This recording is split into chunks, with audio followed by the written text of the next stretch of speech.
بسم اللہ الرحمن الرحیم الحمدللہ رب العالمین والصلاة والسلام علی افضل الانبیاء والمرسلین اما بعد فاستعیذ باللہ من الشیطان الرجیم بسم اللہ الرحمن الرحیم السلام علیکم ورحمۃ اللہ وبرکاتہ۔ عزیز طلبہ کرام، امید کرتا ہوں احباب خیر سے ہوں گے۔ انشاءاللہ آج ہم تفسیر جلالین کے درس نمبر 373 میں سپارہ نمبر 10 سے سورہ انفال کی منتخب کردہ آیات 45 اور 46 کو پڑھنے کی سعادت حاصل کریں گے، جن میں کلام باری تعالی و کلام مفسر کا ترجمہ ہوگا۔ کلام مفسر کی تشریح و توضیح کرنے کی سعادت حاصل کریں گے، ربط و تعلق آیات کو ذکر کیا جائے گا اور درس پر ہونے والے اعتراضات کا جواب دینے کی کوشش کریں گے۔ تو آئیے طلبہ کرام بلا تاخیر بڑھتے ہیں اپنے آج کے درس کی طرف۔ بسم اللہ الرحمن الرحیم۔ رب تعالیٰ نے ارشاد فرمایا، یا ایہا الذین آمنوا اذا لقیتم فئۃ فاثبتوا واذکروا اللہ کثیرا لعلکم تفلحون۔ آئیے طلبہ کرام سب سے پہلے ان آیات مقدسہ کا ماقبل آیات کے ساتھ ربط اور تعلق جان لیتے ہیں۔ علماء و مفسرین کرام ان آیات مقدسہ کا پہلا تعلق ماقبل آیات کے ساتھ کچھ یوں ذکر اور بیان فرماتے ہیں کہ پچھلی آیات میں ان غیبی امدادوں کا ذکر ہوا جو خاص طور پر بدر میں غازیوں پر نازل ہوئی۔ اب ان دو عملوں کا ذکر ہے، اگر وہ غازی کر لیا کریں تو ان پر غیبی امداد نازل ہوا کرے۔ جہاد میں ثابت قدمی اور اللہ کا بہت ذکر، گویا خصوصی امداد کے بعد عمومی امداد کا، وقتی امداد کے بعد دائمی امداد کا ذکر ہے۔ دوسرا تعلق کچھ یوں ذکر کرتے ہیں کہ پچھلی آیات میں غازیان بدر سے فرمایا گیا تھا کہ کفار اس وقت بہت تھے مگر تمہیں تھوڑے نظر آئے۔ اب اس کی وجہ بیان ہو رہی ہے کہ ان کے پاس ذکر اللہ کا ہتھیار نہیں تھا، جس سے انہیں قلت، ذلت اور شکست ہوئی۔ اور اے مسلمانوں، تم ذکر اللہ سے غافل نہ رہنا کہ تم تھوڑے ہو کر بھی بہت زیادہ ہو۔ تیسرا تعلق کچھ یوں ذکر کرتے ہیں کہ پچھلی آیات میں اختلاف اور جھگڑے کا ذکر ہوا تھا۔ اگر ہمارے نبی کی خواب کی مدد نہ ہوتی تو تم آپس میں جھگڑ پڑتے۔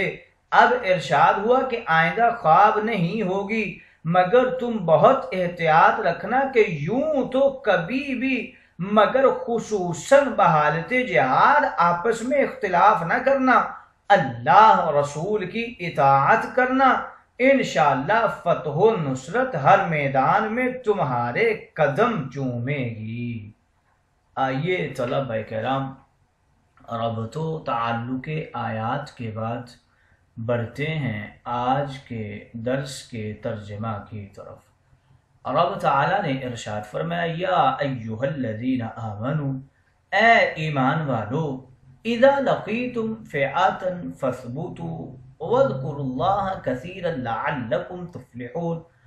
جب تمہاری کسی کافر جماعت کے ساتھ مڈ بھیڑ ہو جائے، جھگڑا ہو جائے، تو ان سے قتال کے لیے ثابت قدم رہو، بزدلی نہ دکھاؤ، اور اللہ کو کثرت سے یاد کرو اور اس سے نصرت کی دعا کرو۔ توقع ہے کہ تمہیں کامیابی نصیب ہوگی۔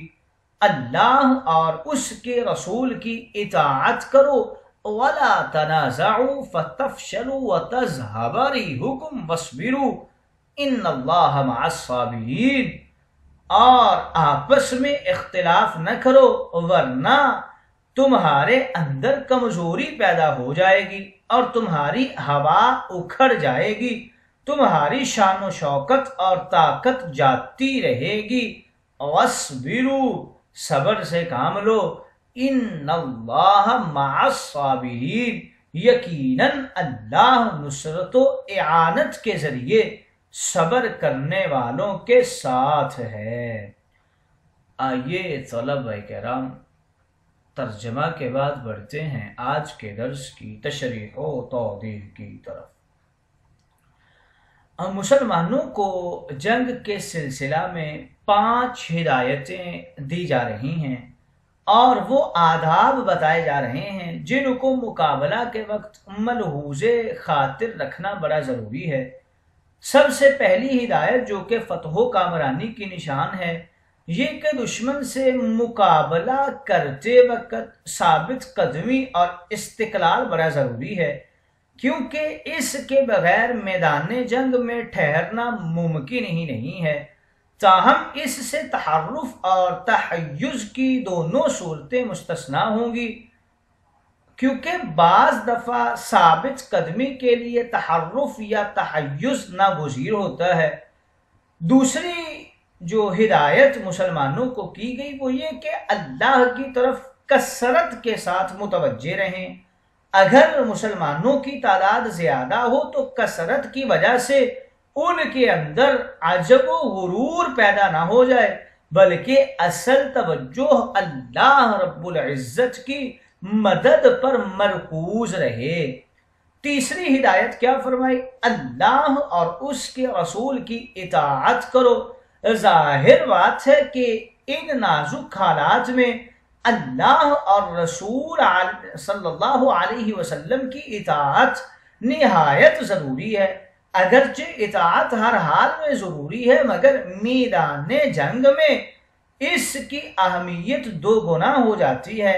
ایسے موقع پر تو تھوڑی سی نافرمانی بھی اللہ کی مدد سے محرومی کا باعث بن سکتی ہے۔ چوتھی ہدایت کیا فرمائی؟ کہ آپس میں اختلاف نہ کرو، اس سے تم بزدل ہو جاؤ گے اور تمہاری ہوا اکھڑ جائے گی۔ اور 5ویں ہدایت کیا فرمائی؟ یہ کہ حالات کتنے بھی سخت ہوں، کتنے بھی کٹھن مراحل سے گزرنا پڑے، صبر کا دامن ہاتھ سے چھوٹنے نہ پائے۔ حضور علیہ السلام نے فرمایا، لوگو دشمن سے مڑ بھیڑ کی آرزو نہ کرو اور اللہ سے عافیت مانگا کرو، تاکہ جب کبھی دشمن سے مقابلہ کی نوبت آ ہی جائے تو صبر سے کام لو، یعنی جم کر لڑو اور جان لو کہ جنت تلواروں کے سائے کے نیچے ہے۔ آئیے طلبہ کرام تشریح و توضیح کے بعد بڑھتے ہیں آج کے درس پر ہونے والے اعتراضات کی طرف۔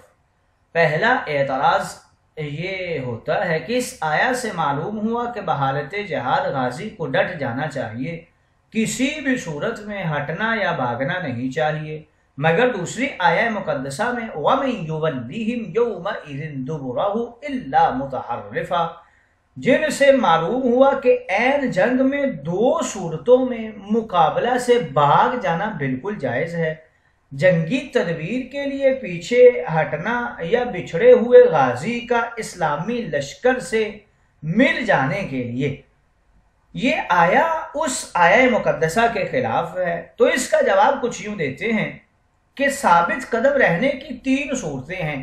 پہلی صورت وہاں سے نہ ہٹنا، دوسرا جنگی چال کے تحت غیر محفوظ محاذ سے ہٹ کر محفوظ جگہ پہنچنا، وہاں سے جنگ کرنا، تیسرا یہ کہ کسی موقع پر کوئی غازی اکیلا رہ جائے، اپنی فوج سے کٹ جائے، اپنی فوج سے ملنے کے لیے وہاں سے ہٹ جائے۔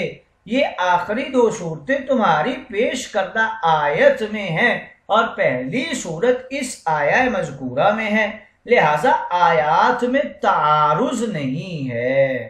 پہلی صورت میں پھر تفصیل ہے، ایک حالت میں ہٹنا حرام ہے، دوسری صورت میں ہٹنا جائز ہے، نہ ہٹنا اور وہاں ہی قتل ہونا بہتر ہے۔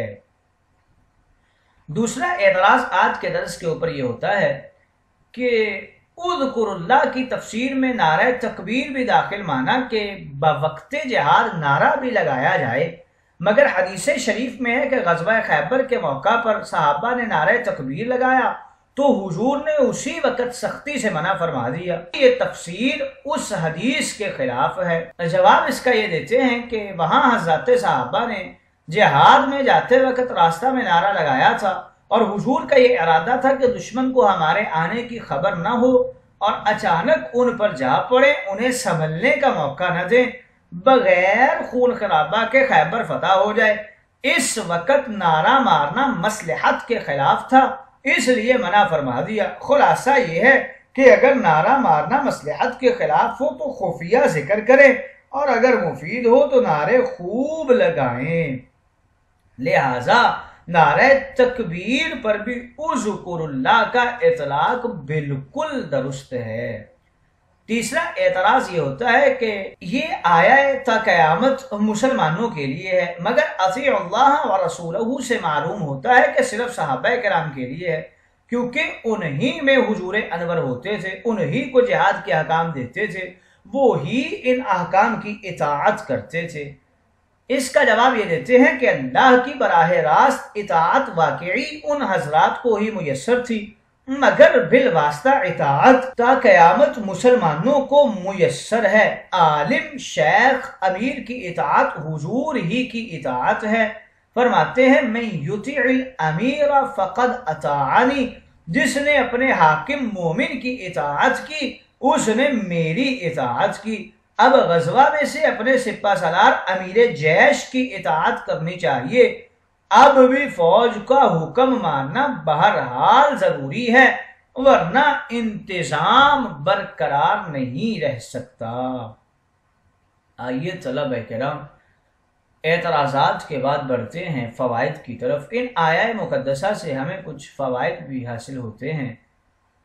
اللہ تعالیٰ مسلمانوں پر خصوصاً غازیوں پر بہت ہی مہربان ہے کہ انہیں جنگ کی تدبیریں بتاتا ہے۔ کیوں نہ ہو کہ یہ امت اگرچہ گناہگار ہے مگر محبوب کی امت ہے۔ دوسرا فائدہ یہ حاصل ہوتا ہے کہ جہاد صرف مسلمان کر سکتے ہیں، کفار کی جنگ کا نام نہیں ہے، وہ تو نرا کا نرا فساد ہے۔ یہ فائدہ مومنوں کو ندا فرمانے سے حاصل ہوا ہے کہ رب نے پہلے ندا دی پھر جہاد کی تدبیریں بتائیں۔ تیسرا فائدہ آج کے درس سے ہمیں یہ حاصل ہوتا ہے کہ جنگ کی دعا نہ کرو، مگر جب آپ پڑے تو ثابت قدم ہو کر ڈٹ کر لڑو۔ یہ فائدہ اشارۃ اذا لقیتم فئۃ سے حاصل ہوا ہے۔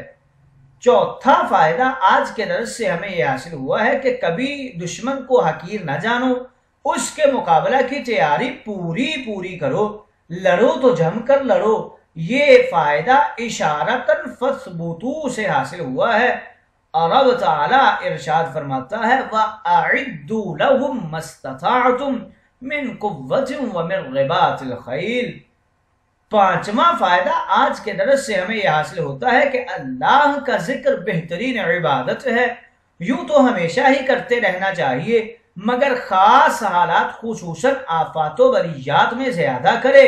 یہ فائدہ اذکر اللہ کثیراً سے حاصل ہوا ہے۔ یہ وہ روحانی ہتھیار ہے جو کفار کے پاس نہیں ہے۔ حضرت عبداللہ بن عباس فرماتے ہیں انسان کبھی بھی اپنے دل و زبان کو اللہ کے ذکر سے خالی نہ رکھے۔